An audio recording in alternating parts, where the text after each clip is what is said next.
Historically, as you know, car assemblies,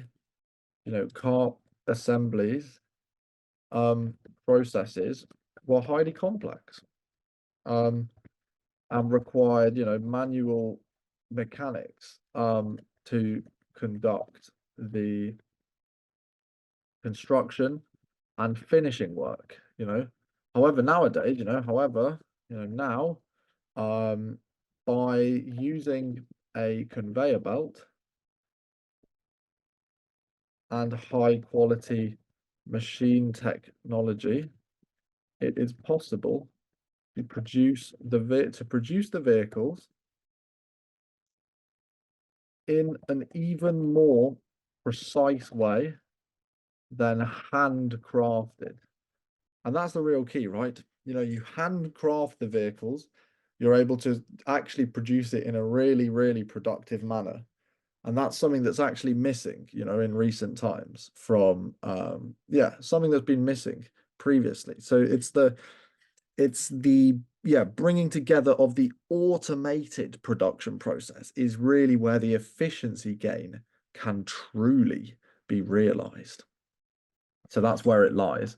Um, yeah, it, it's in an even more precise way than sort of, previous handcrafted ones. We have to remember that, machines are sort of laser precise, laser accurate, and the truth is they have lower error rates, than humans.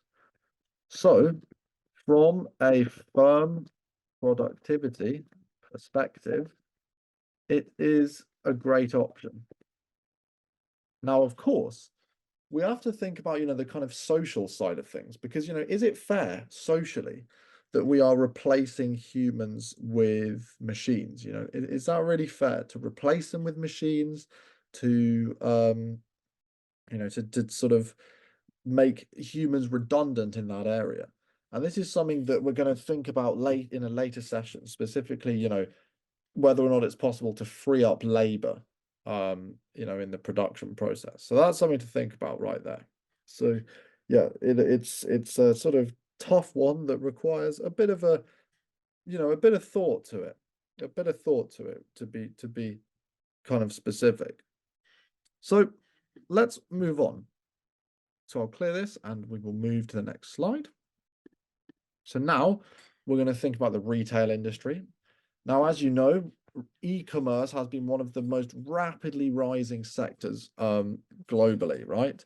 Specifically in China, China's Alibaba, and Taobao, it's got some of the most rapidly sort of, widespread and highly efficient production processes via the e-commerce neural productivity network, which is essentially one of the most outstanding sort of innovations in recent times.